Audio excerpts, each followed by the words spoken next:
I'm Ryan Green. And I'm Zack Taylor. And together we are Commander Social. And this week we've got something really special for you guys out in audience land.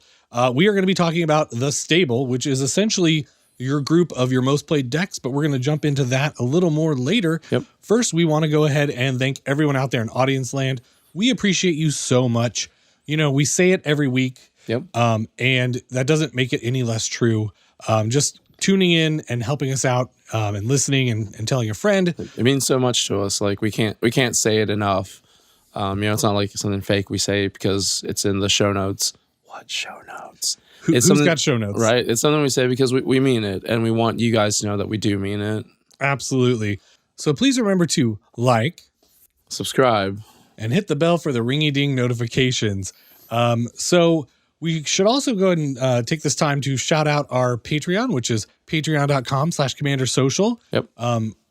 Much like the audience viewing this and listening to this at home, our patrons mean the world to us. For sure. They support us. They help us buy equipment. They help us give away contests. They help us with feedback. Honestly, the support is immense. It's amazing, yeah. And we've done this for so long, and finally having that is so wonderful. Yeah, it's a great deal. And we really, really, really do appreciate each and every patron that we have. For sure. Specifically this week, our patron of the week, we appreciate Dana Roach. You may know Dana from other podcasts such as CMDR Central and the EDH Recast.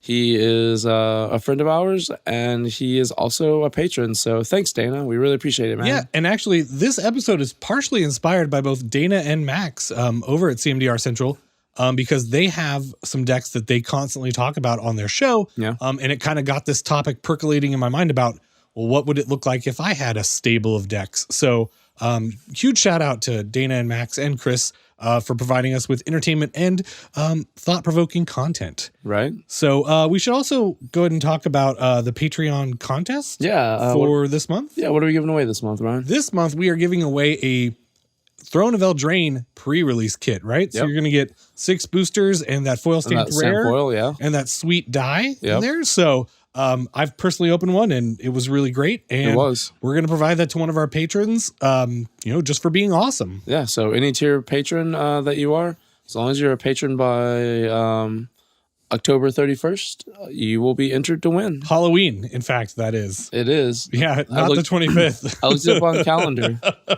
But, all right. So if you want to follow us on Twitter, individually, I'm at Green Geek. And I'm at Z4CK38, and together we're at Commander Social. Right. And for all the folks out there on Twitter following us, we're not going to leave you out in the cold. For sure. Which the weather finally has changed a little bit, and we are getting a little bit of chilly weather. Yep. But nice. We've got a Twitter contest for you folks as well. And that is going to be a booster draft set. So 3 boosters of Throne of Eldraine. And for free. You can't beat that. Yeah, for sure. And I just want to give a shout here real quick to Mothership, where we got the pre-release kit and the boosters to give to you guys. It's our local game store. Ay, caramba, how could I forget? Thank you so much for doing that co-host thing. It's so good. Yeah, it's a great store. We played there last night. Good people. So, thanks, Mothership. Thanks, Mothership. Agreed. Okay, so, Zach, what's been going on in your life? Not much, man. The usual. This week, I was at a conference for work for a few days. That was pretty interesting. I definitely used my podcast speaking skills at that conference. But more fun than that, last week I talked about getting into Shadowrun, the new version, the 6th edition, 6th World version. And we finally got together with some friends and played it earlier this week. And, I know the lore and the setting pretty well, but when there's a new system that no one's ever played, it's always kind of a little rough. But everyone said they had fun, and it'll get ironed out over subsequent sessions, I think. So we're going to be playing every other week, I think. Okay, and Shadowrun, can you just for the folks at home that maybe don't know about it, can you just give a quick summary? Yeah, Shadowrun, if you want to think about Shadowrun, think about Blade Runner, and then add magic to that. So it's cyberpunk fantasy. Oh, that sounds sweet. Yeah, it's pretty cool. I've not always been into the fantasy part of Shadowrun as much as just the hard cyberpunk part. So, Ryan, what's been going on with you? All right, well, it's time for your hashtag MTG Dad moment this week. And this is a cute one, and it just happened today, and you were actually here to see it. Yep. So I watch a cartoon called Steven Universe with my kids. Yep. It's a great cartoon. It's really good. Yeah, it's wonderful. It's Steven is this great charismatic youth that's always solves problems through like empathy and caring And trying to like help people and whatnot. yeah, and I really like that. So, but you know, we've watched all the episodes together with my kids, and we were watching them again, and the catchy theme song is really cool. Yeah, it really is. And you know, my daughter Veronica actually sang it today, and it was really, really cute. To see. Like, you know, she kind of gets like a little bit timid, but she like wants to sing. You know, Yeah. And she's there, and she's kind of like lagging just like a slight little bit to like hear what the words are. But you know, then like there's the part comes up that she knows, like and Pearl. You know, like she knows that part. She knew that part real well. Yeah, and so it was just really cool to see that. And Kelly got to come in and watch it. It was this really nice shared moment with a family. Yeah. Watching something together, and also just like seeing my daughter, you know, kind of I guess break out of her shell a little bit and Do something she likes. yeah, and I don't know, it was really cute. Yeah, and I definitely think like I heard her sing it. I was sitting by her the first time she sang it, and the second time she was like sitting by you, and she definitely like sang it louder because you know we definitely told her she did a good job the first time, and she did.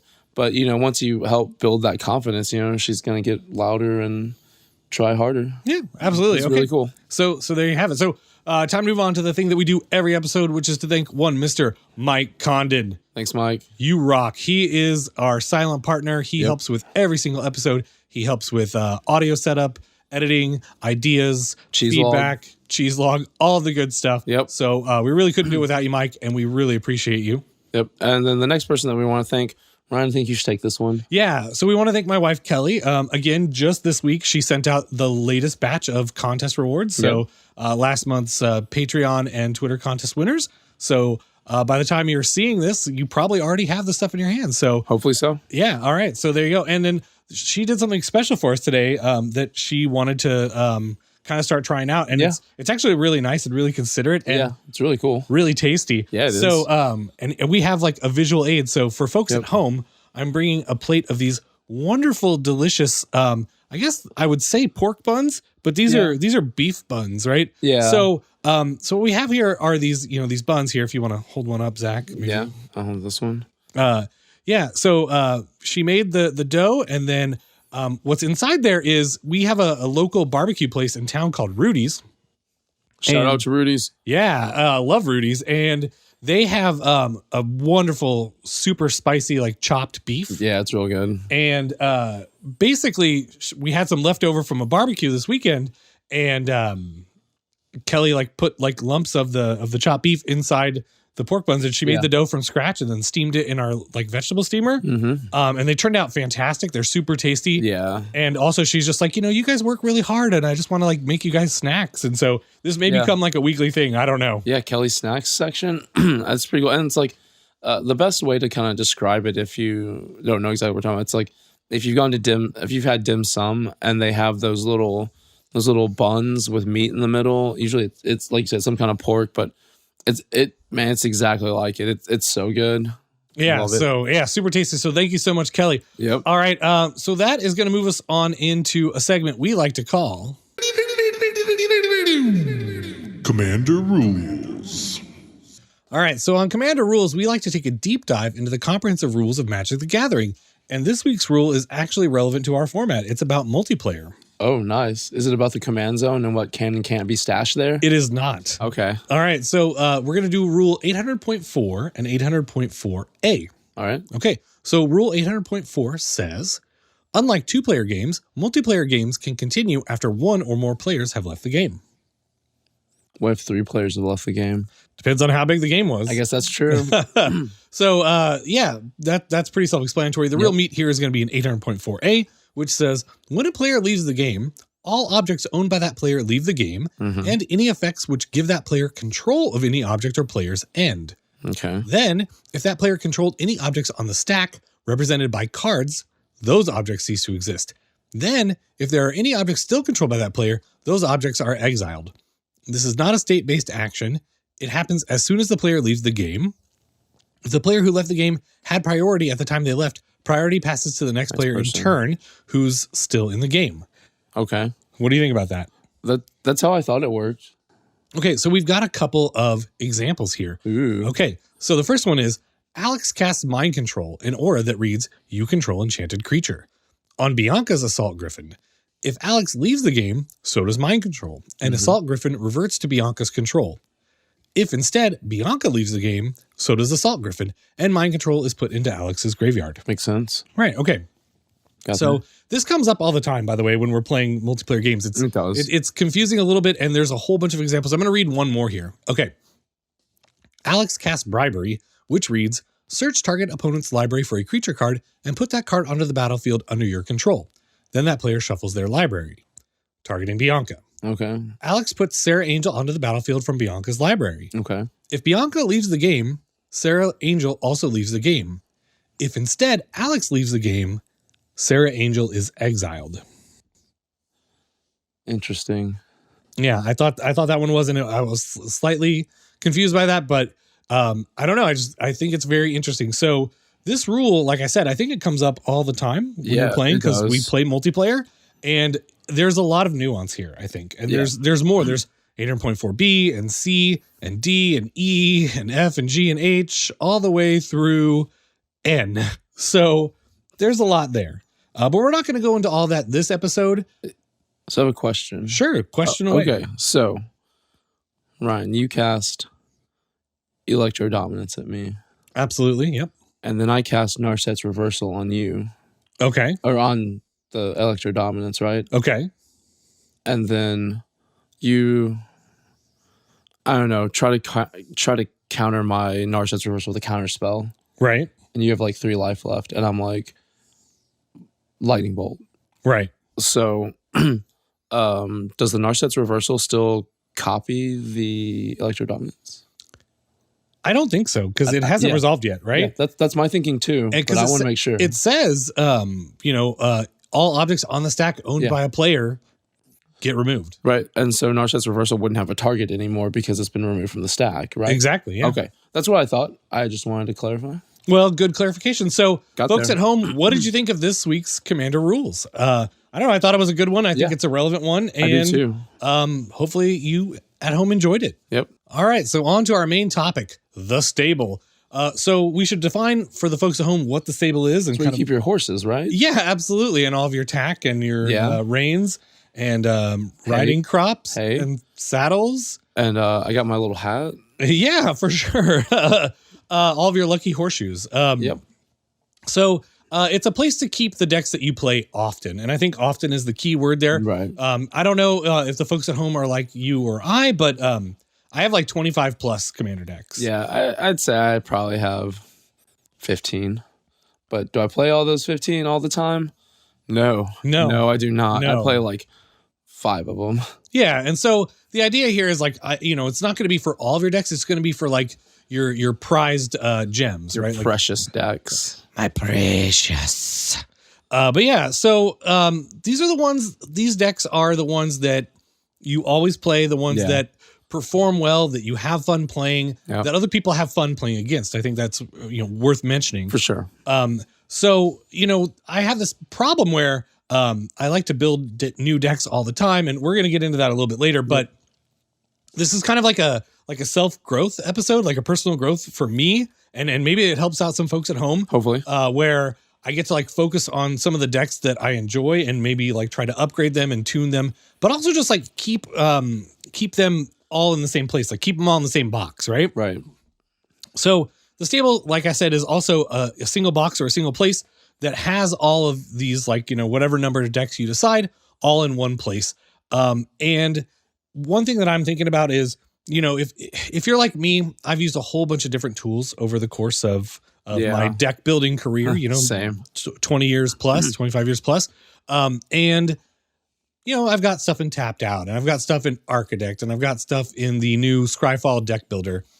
I've got pieces of notebook paper with scratched handwriting. Yeah. And the other thing is like, for example, Tapped Out, which I've been using for a whole long time, it's probably got 8 or 9 pages of decks with like 10 decks per page. Yeah. And most of those aren't even together anymore. Yeah. And so it's kind of like, oh, well, which ones are the ones that I care about, and which, like, do I delete the old ones? Well, I don't really want to do that because what if I want to go back and visit them? Yeah. So the idea of the stable is like some sort of like container outside of the tools themselves, like a meta box, if you will, that kind of contains links to the decks, and so they could be in different tools. Yeah, right. For sure. Like whatever tool you happen to use. Or yeah, and it can change over time as well, right? The stable transcends the tools. It's outside of the tools, right? So how are we going to keep track of all the decks in the stable? Pen and paper? Absolutely not. That sounds like a terrible idea. It's true. I can't write more than 2 sentences without my hands cramping up. So, when you're really serious about something, you make a spreadsheet. That's right. We're going to make a spreadsheet. So the stable is going to exist in a spreadsheet, and who knows where it goes from there, but I think that's a good starting place. Agreed. Basically you're going to have like one overview sheet and then a different sheet for each of the decks. And in there, we're going to track some stuff about each deck, but we'll get into that in a little bit. So, one thing I wanted to add here about the stable is that I think there's a social component to the stable, right? I think that one thing that might be really cool is keeping your stable up to date. Like that's kind of the whole point of this. And if you have it, it's one place and you can like send a link to it or share it with somebody. Yeah, you could share that's Google spreadsheet with your play group, and they know they can look at your decks and they know what kind of power you're playing with. It's like, they're not surprised when I take out, my Tezzeret deck and it's like, oh, well, we know what's in this deck. It's combos. So, okay. No one's ever surprised. Yeah. And I just think it's this idea of like sharing who you are with the rest of the community. Yeah. I think that's cool too. It's like your Facebook profile for your decks. They're complicated. But no, I kind of think of it as like, handing the URL or like sharing the link to the spreadsheet is like handing over a business card saying like, here's the decks that I really enjoy playing. And like they kind of they speak about me and like how I like to have fun and what I like. And I really like that idea of like being able to give it to people when you sit down, even if they're strangers, which I mean, obviously they're not going to have time to go there then and there, but I don't know. It's this idea of like, this is the current thing. And like, your stable as it exists today might be different 5 years from now. Yeah. Something interesting that I just thought about is I've seen it on forums and people's signatures on like MTG Salvation, and Sheldon Minery has it on the bottom of all of his articles on Star City. It's a list of all of his decks that he's playing that he likes, and people do that too. It's like, oh, these are the decks I play, and it's like the same thing, I think. Yeah, and actually, you could easily put a link to your stable in a forum post or in your signature, like that. It's that kind of thing. Like, not just in person, but also like online. Yeah. Like in a Discord server, right? On your Twitter profile. Yeah, absolutely. So I think it's something that could be a good idea. And, it's one thing is you will have to keep it up to date. Yep. Right. And that will be the hard part. And that's one of those personal growth things I was talking about earlier, which is, I just really want to like keep this and maintain it and have it current and go, okay, these are my creations. Like I'm looking at them and going, oh, and every time I go visit the stable and look at a deck, I'm like thinking, well, how did it perform last time I played it? And what new cards just came out that I could put in it? Stuff like that. Right. And I personally like this idea. I'm more of an upgrader than a builder. I mean, every once in a while I'll see like a deck and I'm like, oh, or a commander, I'm like, oh, I want to build that. But sometimes they're on paper and I'm like, I don't know. But the thing is, I upgrade my decks constantly. I'm constantly like reading articles or looking at new cards coming out, new sets, or looking at EDH rec, or just seeing things on Twitter that it's like, oh, maybe that would go good in my deck. And what happens is I find a card I think's not performing real well. I take it out. I put the new card in. I put the old card in the back of the box, and then I play. But I never really have a way to track whether that card made a difference or not. And I think that this is a good way to do that. Yeah. Okay. So I think the way I'm going to phrase that is historical data. Yeah. And this is a big thing for me. I'm a nerd. I like spreadsheets. I like data. I like data points. And the idea of going, okay, this is version 1.0 of the deck. It's literally the first one that I was like, okay, I've made all the cuts. It's there. It's 100. I haven't even played it yet. Right. And then 5-10 games later, I make 3 or 4 changes. Now it's version 1.1 of the deck. And you have this historical record of the deck. And I really like the idea of that because I I'd love to like look at a deck and like see how it changed over the course of a year, over the course of 5 years. How many times did I play it? Have I stopped playing it? When new cards came out, did it get better? Did the metagame shift and like all the decks that I'm playing against are not so great for my deck to face? And that's kind of hard to capture in here. But it also might be nice, like in the stable, to have like a place for like cards you're thinking about adding. You haven't actually added them yet, but like when you see that Twitter post or when you listen to that podcast and you get that idea, you just jot it down. You just jot it down there. And then also maybe like a section for like cards on the chopping block. Oh, for sure. Right? Like, these cards are ones I'm thinking about removing, or they haven't been performing that well for me. So maybe, when I find a new card I want, like maybe I don't have any new cards yet, but like something's, WotC is constantly giving us new cards and it's so wonderful. And maybe you see that new card, you're like, oh, well, I already know, like I'm already thinking about the ones I want to take out. Yeah. And I think this kind of leads us into our next point where, honestly, draft one of your deck, you play it.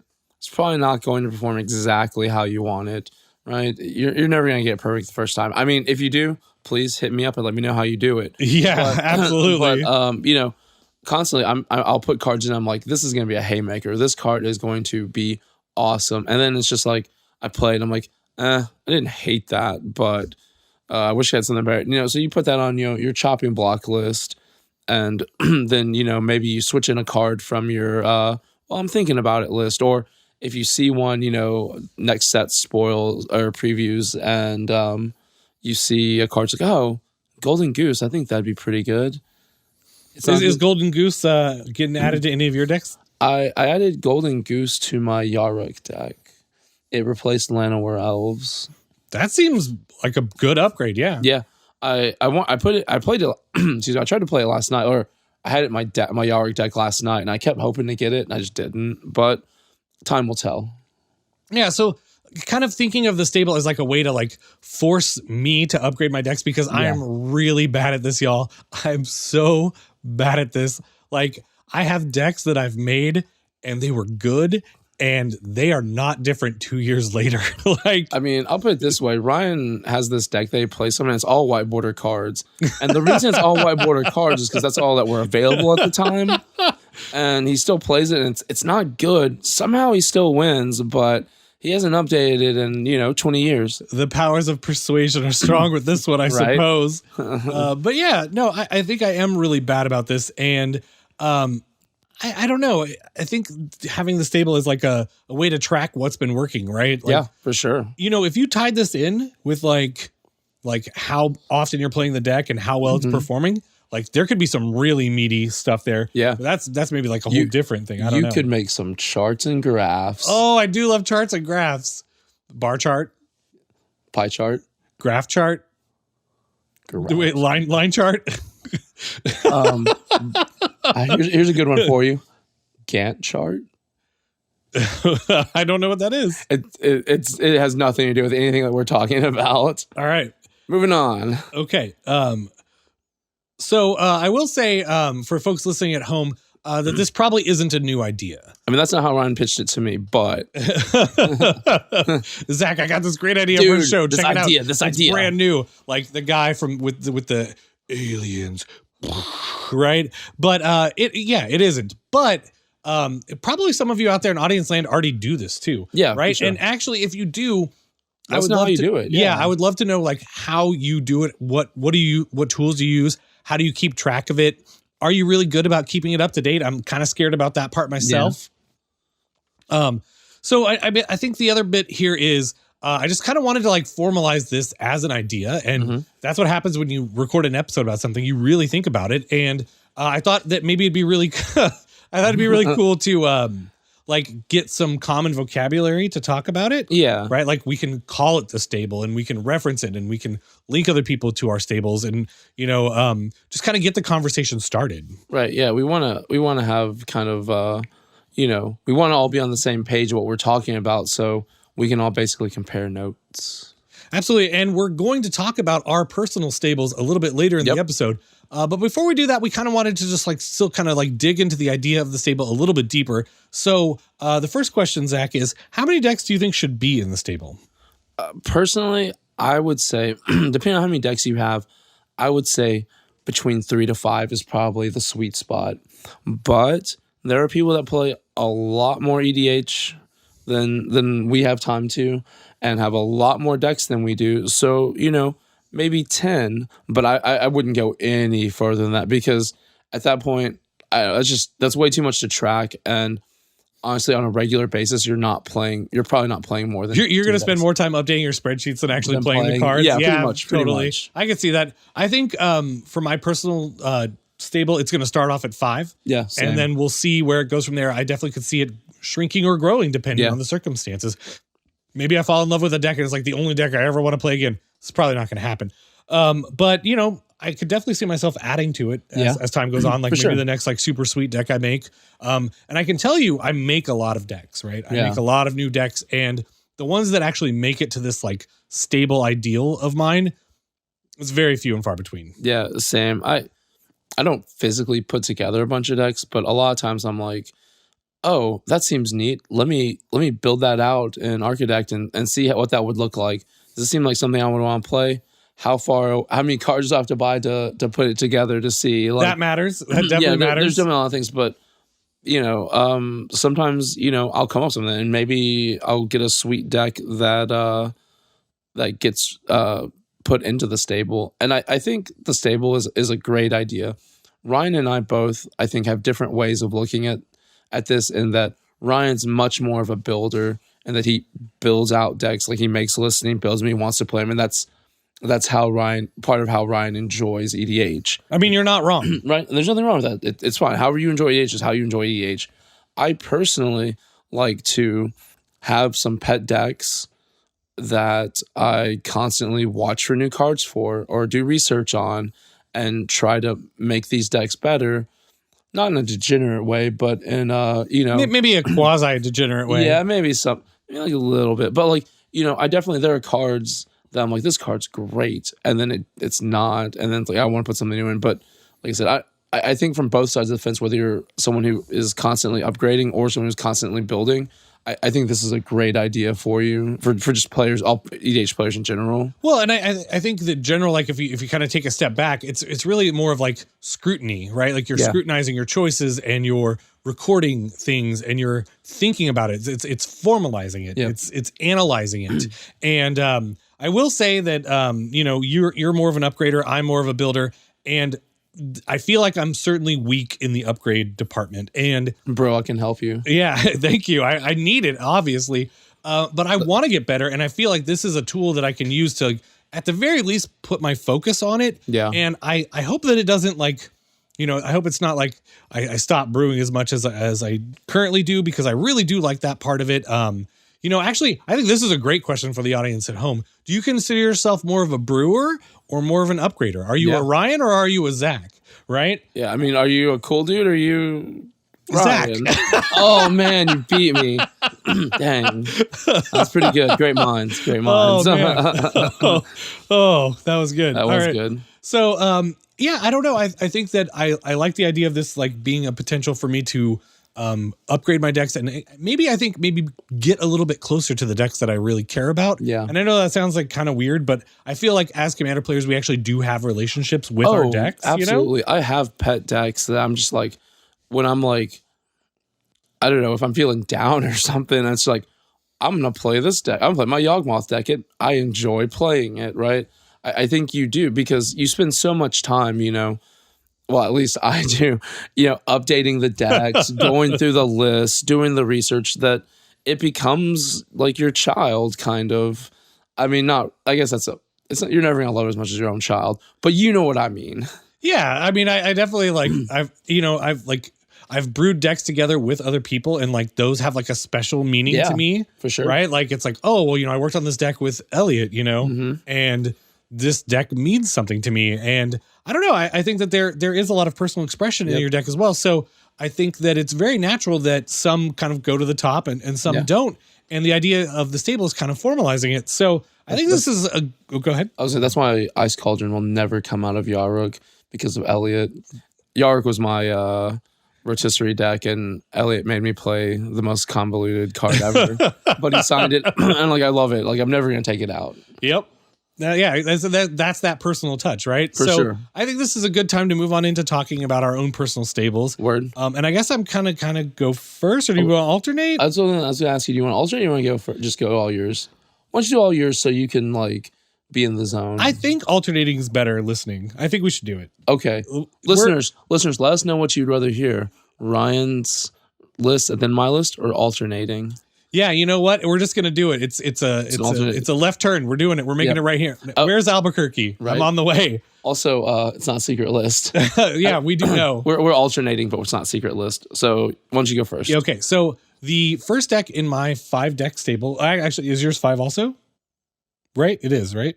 Yeah. Okay, right. Okay, cool. So the first deck in my stable is Kadena, Slinking Sorcerer. It's the most recent addition to the stable. Yeah. And it's the Morph deck, and it's from Commander 2019. Aren't they all recent additions to the stable? Because isn't the stable a new thing? Well, yeah, but the decks themselves have existed, That's true. All throughout time and history. Actually, we'll see some pretty old ones on my list. Yeah, you got some. But yeah, so I created this deck on the eve of Magic Fest Las Vegas. Right? Like that was when I finally put it all together and then like took it on a plane. I was like, I'm ready to play with this. So I built it on August 22nd, 2019. And I know the exact dates because I can look at my history and see like when I ordered cards for the decks, like in my email. So that's kind of how I came up with some of these dates. So that's the PSA for folks at home. If you decide to make your own stable, maybe try that. You might be able to find like some concrete data points. And I do love my data points. So this was kind of the first deck that got me thinking about upgrading because I have not done a good job in the past of upgrading decks. And I was like, I really like morphs. Like the idea of this deck is that I love morphs. It's one of my favorite limited mechanics of all time. I've previously had a commander deck based around morphs. It wasn't so great, but that's probably my fault for building it once and never upgrading it. Well, I think part of the reason that this particular deck brings this up for you is you were upgrading a precon, right? I mean, did you use a lot of cards out of the precon? Yeah, actually, I mean, a lot of the cards that are in the precon are still in the deck, but they're different versions of it that I already had because I have all forever, the well, and I had all the morphs because I had a previous deck. Well, that's what I'm saying though. But you were upgrading previously existing deck. Yeah, that's true. Well, so that's a good point, right? So I guess this is me getting experience upgrading, right? And I will say, in the vein of like proving this concept, I've actually created version 1.1 of the deck, and I've pulled 4 cards out. And I've put 4 cards in. Did you take that one out that doesn't let us untap? Oh, you're talking about Brine Elemental. No, that's still in there. Cool story. Yeah, bro. The Pickles Lock is real. It's still in the deck. Oh man, the Pickles Lock. I love it. Yeah, that's what it's called. It was like a Gavin Verhey and Brian David Marshall thing. Like I think they are credited for it, or at the very least played it a whole bunch in competitive play. I like those guys. But now I like them a little less. Not really. That's not true, guys. I love both of you. But I mean, a morph deck has to have a way to win somehow. Yeah. Might as well be Pickles. But yeah, so I just put in Words of Wind, which is an enchantment. It's 2 and a blue. And whenever you draw a card, you can spend 1 mana and skip drawing that card. And then everybody returns a card to their hand. You played that last night, right? I did. That was one of the brand new additions. It's real annoying. Cool. Got there. Cool story, Ryan. I didn't like that card. Performed real well. I enjoyed it. It did. I think it's earned its spot, at least for now. I'm glad you enjoyed it. Okay, so what's the first deck in your stable? The first deck in my stable is Yawgmoth, Thran Physician.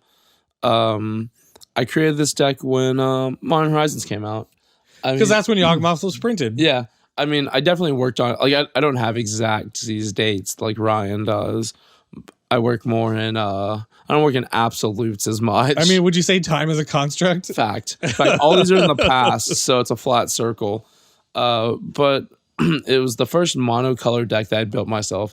I'd always wanted to build a mono blue deck, but like Ryan has like 2 or 3 of them, and I play them, and they're fun. And I'm like, I don't want to try to reinvent the wheel there. So I made this mono black deck, and I was like, this could be fun, and it's great. Like I will say, like watching you play it, like I can tell that you really enjoy it. Yeah, there's like. It's got all the stuff that I love. It's got all this, like, these mana doublers, and it's got, like, proliferation, and it's got Ichor Rats, but that's an alternate win condition. My favorite alternate win with Yawgmoth is have Necropotence in play, have Yawgmoth in play an Ichor Rats, Necropotence for, like, 9, and then on your end step, proliferate a bunch. Everybody to 10. That's my favorite. But yeah, I just enjoy playing it. I can't really put my finger what's on it. I think part of it's there's no man. I don't really play mana fixing. It's all snow covered swamps. You don't have to worry about that. And I just monocolor decks are sweet. yeah, I have a lot of fun playing it. Spoiler alert, there's a couple of monocolor decks in my stable as well. All right, I'm trying to think. I think the most recent addition to it was Gauntlet of Power. Oh, yeah, the 5 mana artifact that doubles your mana. Yep. Yep. That sounds right. I have not yet to play it, but I got it in Vegas for a good deal. So, yeah. All right, so the second deck in my stable is Grenzo Havoc Razor, affectionately known as Mr. OPC, which is mono red other people's cardboard. Yep. And I made this deck on February 26th of 2019. So that was earlier this year, and it's been a while. And so here's the deal. I made this deck in February. It's now October. You're not wrong. It's the same deck. I haven't changed it. No, you've changed things in it, haven't you? I don't think so. Or if I have, it's been very... Or maybe I'm thinking of you switching in foils. Yeah, I did do that. But honestly, not a lot has changed to this deck, I will tell you. And that feels not so great. And it's a deck it brings me joy to play it even now, like even right now. So this is one where I got it close to the mark out of the gate, but there's been whole more new sets that have new cards. Oh, I'm sorry. I got confused. I was thinking of your next deck. We're talking about Grenzo. Yeah. Yeah, no, you haven't changed anything in that deck. Yeah, and I still love playing it. It's still super good. fun, and every time I play it, I have a good time. So it definitely belongs in the stable. And I will say, I've been thinking about it since we started talking about the idea for this episode. Oh, yeah? And there's 2 cards that are going to go in it. That so these are like on the spreadsheet. These would be in like the cards to add section. Okay. Right. And the first one up is Tome of Legends. It's a 2 mana artifact, and when your commander comes into play, or it comes into play with a lore counter on it, I think. I could be wrong on the counter type, but then when your commander comes into play or attacks, you get to add a lore counter, and then you like tap it to remove a lore counter and draw a card. Oh, okay. So it's card draw, and this is a mono red deck. It needs it, and this was recently. I think it's in the Brawl precons, right? So is it? yeah, that's where it's from. So it's gonna go sweet in there, and then there's a card from Throne of Eldraine called Robber of the Rich, which is another mono red card that lets me play with other people's cards. So definitely needs to go in there. And actually, shout out to the mothership. Yeah. I picked up a foil there last night while we were playing. It was pretty good. Pretty excited to shove that in there. So, and the cool part is, you know, I'm going to track this deck like from version 1.0 as it goes through, and we're going to see how it changes over time. And I don't know. I know there's cards in there that I have drawn that are underperforming, and I'm excited to make this deck better. Yeah. My decks are going to start from what they are currently. Also, I remember the newest card in Yawgmoth is the Immortal Sun. Oh, that's right, because we got that last week at Mothership. Sure right. did. Okay. So my next deck is Tatiova Benthic Druid. Obviously, so I created this deck when War of the Spark released. It's when proliferation. You know, proliferation is a big deal in War of the Spark, and I was like, I've always wanted to build a blue-green like +1/+1 counter deck, and I was like, that'd be cool. You know, that I can proliferate them. And then I heard someone told me, and I'm sure listeners who have played with me are like, I wish no one had told him this, but you can proliferate infect tokens or counters. Is it counters? I believe they're poison counters. Yes. Poison count. Okay, whatever. They still kill you at 10 when you get 10. So I was like, okay, so I'm gonna build what looks like a super rampy, go wide kind of typical Simic deck, right? Yep. Oh, but surprise, Inkmoth Nexus with Awakening of Fugazi. What? You're dead? Cool. And like Viral Drake. Yeah, Viral Drake's got Proliferate built onto it. Rolesque. Rolesque is real good. That there's 2 +1/+1 counters on there and proliferate twice. There's a lot of good cards, and I love playing it because it used to say Tatiova Infect on it, but I had to like mark out where it says Infect with a pin because I want people to be surprised. You know, is it a good surprise? Nah. Surprise, you're poisoned. Yeah, I mean, I played it last night, and the game went long enough that I don't think people were upset that I I won via poison counter. Oh no, it was definitely like turn 12 or 14, something like that. We were pretty deep in the game. A card that I want to put in that deck, I had it in my head and now it's gone. So maybe I'll think of it while you were talking about your next deck, Ryan. All right, so the next deck in my stable is my Gonti Lord of Luxury deck. And actually, this deck was inspired by one Mr. Henry Stukenborg. I played them with this deck a long time ago. And in fact, actually, I created this deck on June 17th of 2017. So over 2 years ago. Yeah. And this deck was originally what we call a found deck, where I just took the commander and looked through all of my cards in my house and just made the deck out of that. I didn't order any cards online. And consequently, it's slightly janky, but still super fun. Yeah, and it wins its fair amount of time. I really enjoy it. And I think, again, Gonti is letting me do that playing with other people's cards thing. It is. And it's not an overly oppressive deck. It's really not. Unless you play Revel in Riches and I Wrath right after. Yeah, that did happen. Although I did not win that. You didn't? I think I won the game, but I didn't win via Revel in Riches. Yeah.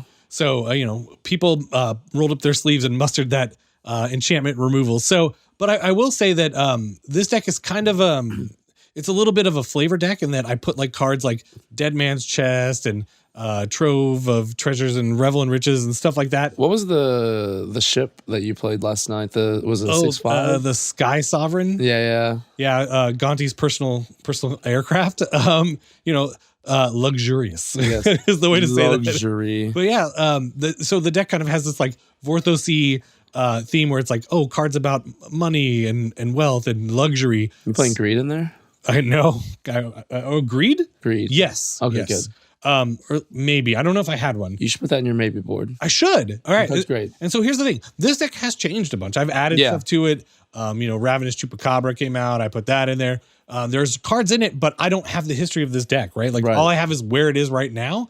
And this is one of the ones that's like, it's in the stable. I play it all the time. I really like it. And I wish I had the history, right? I wish I could go back and go, these cards aren't performing as well. Or, there's this new like gold themed, Scrooge McDuck jumping into a money vault, money bin, thing. Like, maybe that doesn't exist yet, but maybe it will. And then I'll want to add it to this deck. So I don't know. This is definitely one of the more fun decks. And I think people actually have a pretty fun time playing against it. Yeah. And it just plays really different every time. And so that's why it got the spot in my stable. So what's next in your list? Next in my list is Niv Mizzet Perun. I built that deck when Guild of Ravnica came out. And I've always loved building Spellslinger decks. I definitely tried was it Mizzix? Of the Ismagnus, yeah. And that deck was dumpster fire. But well, that was another Zack combo special. It was. There were like 10 combo. It was a 7-piece combo. Finger licking good. Yeah, right. But Niv Mizzet Perun's more of a spell-slinging deck. It has a lot of synergies and can do a lot of cool stuff. And either it just goes off synergy-wise and kills the table, or I start to go off and someone just kills me. Either way, I think it's fine. I have fun playing it. I don't feel like I do anything overly broken in it or anything overly degenerate. I'm not playing Mana Drain. Is that card degenerate? I mean, I like it. Must be. Although, true story, last time I played Mana Drain, by the time it got back around to my turn, I forgot to get the mana from it. Oh, I forgot about that, yeah. So, it was just counterspell in that regard. Yeah. I just love Niv Mizzet. It's like, you draw a card and you do a damage, and I like to draw cards too, so I'm doing a lot of that. And it's just a fun deck. I love playing that deck. So the next deck in my stable is Braid's Conjurer Adept, and this is a mono blue deck, and this was inspired by DJ from Jumbo Commander. He did a video on it, and I was completely inspired, and so I built it, and I built it on 11/15/2018. Has it been that long? Yeah, it's been almost a year. I remember when we pulled all those cards. Yeah. But anyway, I think this deck is really cool, and it's literally unchanged from when I built it. I will say, granted, I had a great starting point to go off of, but I also didn't have all the cards, and I didn't buy all the cards. Our list differs by about 15 to 20 cards. Mm-hmm. So they differ a lot, but the same idea is there, and the same support is there. And I kind of tried to when there was like a card I didn't have, like one of the Eldrazi, I would try to put in some big giant creature to kind of fill the same role. So, and that's a deck that you can tell that DJ has played a bunch with. Yeah. And so I'm kind of benefiting from his experience, and I can tell you that I really enjoy it. And it's one that I often get asked to bring out, or when I tell people, oh, here are the 5 to 6 decks I have with me, they're like, oh yeah, I want to play against that. Right. So I think that it's one that the table has fun with. And so that's kind of why it earned its spot in the stable for me. I would agree. And then in the last year, how many cards do you think have come out that could go great in that deck? So many, right? Probably. I don't know. Narset's Reversal comes to mind. Yeah. There's a ton, just actually. Narset. Yeah, actually, just Narset would be great in there. Yeah. There's so much. So, this deck needs some love, and it deserves it. My next deck, or it's my next two, really. They're a little more abstract, and I'm putting them in the stable because these are decks I care about, but the first one is my Artifact deck. The Artifact deck... And it's just called Artifact deck? Yeah, it is, because it's changed commanders.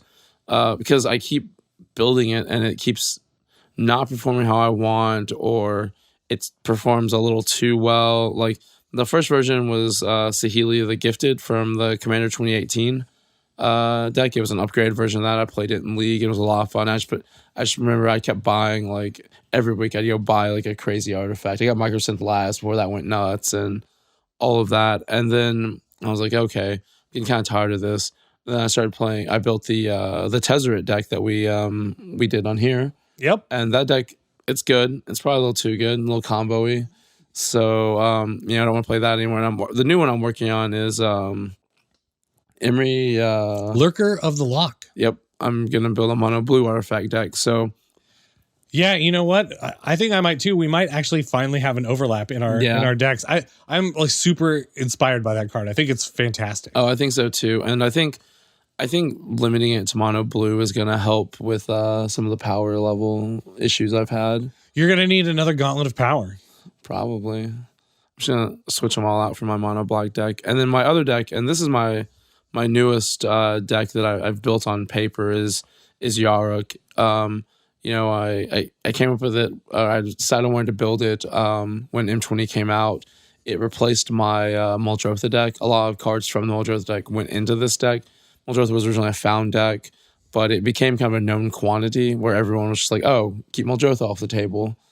So now I'm doing Yarok, where my now everybody's like, keep Yarok off the table. Yeah, they are. But the thing about Yarok, the difference between Yarok and Muldrotha is the cards in my deck are still pretty good without Yarok. Yarok just makes them better. And I think that's so. I will say, if I'm sitting across from Muldrotha, I'm like, oh man, this game is just going to snowball. It's just going to fall away from me because they're just going to play the cards over and over again, and I can never really actually remove something forever. And I don't feel that way when I'm sitting across from Yarok. Right, and I netted you that a win against that Muldrotha deck when I Bajuka Bogged is. That's true. So yeah, those are my decks. But Ryan, my stable has a sideboard. What? What does that mean? It means I have an extra deck. So everyone knows that Urtai the Corrupted was one of my favorite commanders. I've tried to build that deck 5 times. It's never turned out great. So it's a deck that you want in the stable, but it's not there yet. Right, because it's not even a deck anymore. It's just some cards in a box. It's an idea. Yeah, it's an ideal that I strive to. But it's something that I'm always watching for cards that would go good with, and I'm gonna put it on the spreadsheet and just have a list of cards, and eventually I'm gonna try another. Once you get to the critical mass, you'll be like, okay, it's time. Yep, exactly. So, what's your last deck, Ryan? All right, so the final deck in my stable is, I've talked about on the show a bunch of times, is Jaya Ballard Task Mage. This is a mono red deck, and actually, if you go back and look through it, it's mono red, mono blue, mono black, mono red, and Sultai. So I have 4 monocolored decks in my stable. I really like monocolored decks, apparently. They're legit. So here's the fun fact about this deck. I built it in December 18th of 2015.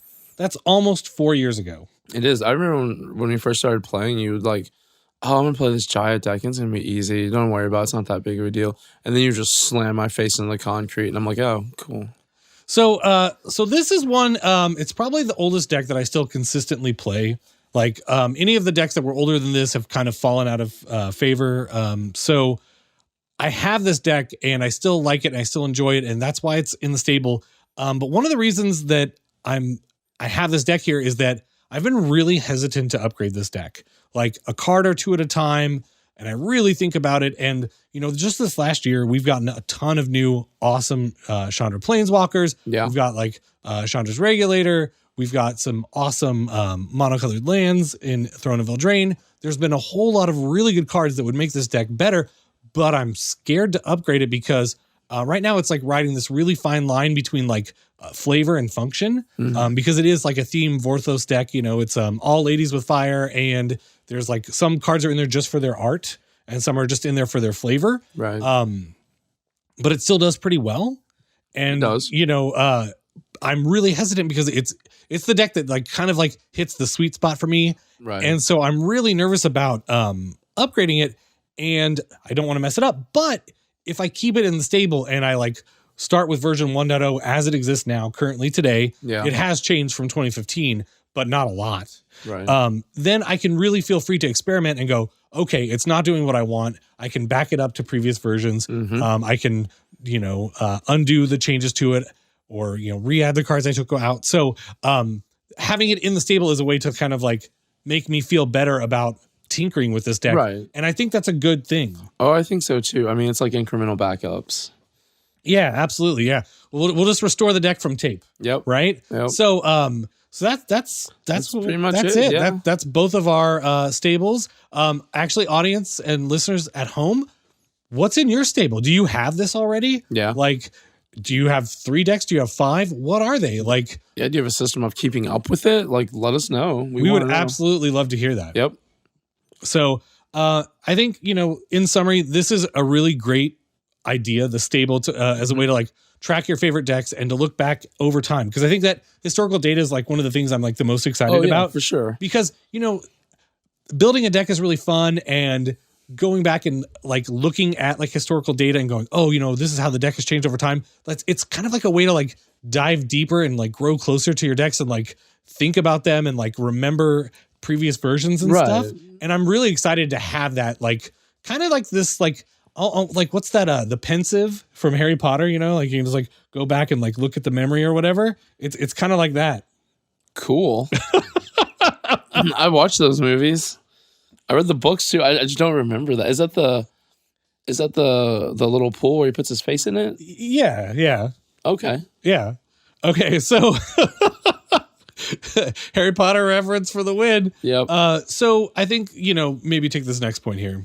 So I think with this, another use is you can really notice what decks you're not updating as much as others. Maybe there's a deck that you're like, I don't really update it. Maybe it's and you need to think about like why you're not updating it. Is the deck just where you want it? Is it just good? Or maybe it's just not as fun to play anymore, right? Like maybe it's just kind of fallen out of favor with you. I've definitely had decks that have done that with me. So, maybe that means it's time to rotate it out of the stable. And there's nothing wrong with that. I think the positive is to think about the new deck that you're going to build, that you're going to add to your stable. And I think that's a lot of fun. And that's where, Ryan's deck building comes in. I mean, I don't think you should be rotating things in and out, constantly, monthly, weekly, quarterly, yearly, whatever, on any sort of set schedule. But I think that when it's time, you'll know. Yeah. You'll know. You know what the other bit is? So I've actually been recording all of the games I've played this year in like a little notepad on my phone. And it'll be interesting to see how often I played each of these decks versus like the other decks that I have. Agreed. And I bet you the ones that are in the stable are just going to like, oh, those are just the ones I play all the time. Yeah. Right. Agree. And so like, if you have a deck that's in the stable and you realize, oh, I haven't played this in like 6 months, that's when you'll know, right? Yeah. So I think the last point here before we kind of put a bow on this whole episode is I think it's really cool to like think about like that new deck coming in, right? Like, yeah, for sure. When you find that next gem, when you find like the next stable candidate, if you will, right? I don't know what it is yet. Is it Emery that you're going to build? Who knows, right? Right. Is it Sir Kara the Bold? Maybe. Is it a Layla? It could be, right? Fairy Tribal. There's so many different things. And I love the idea of that kind of potential and the idea of the next new thing that we're going to think about all the time. I'm just really excited about it. Yeah. I think it's pretty good. So Special thanks to our super patrons. You can check us out at patreon.com/commandersocial and join at the Your Name in Lights tier if you want to be here as well. That pretty much sums it up for us for this week. We want to thank you for watching. Please remember to hit the like button, the subscribe button, and the bell for ring-a-ding notifications.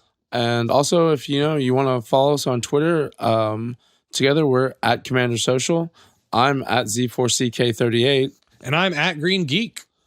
So until next week, this is Zach and Ryan saying, keep it social.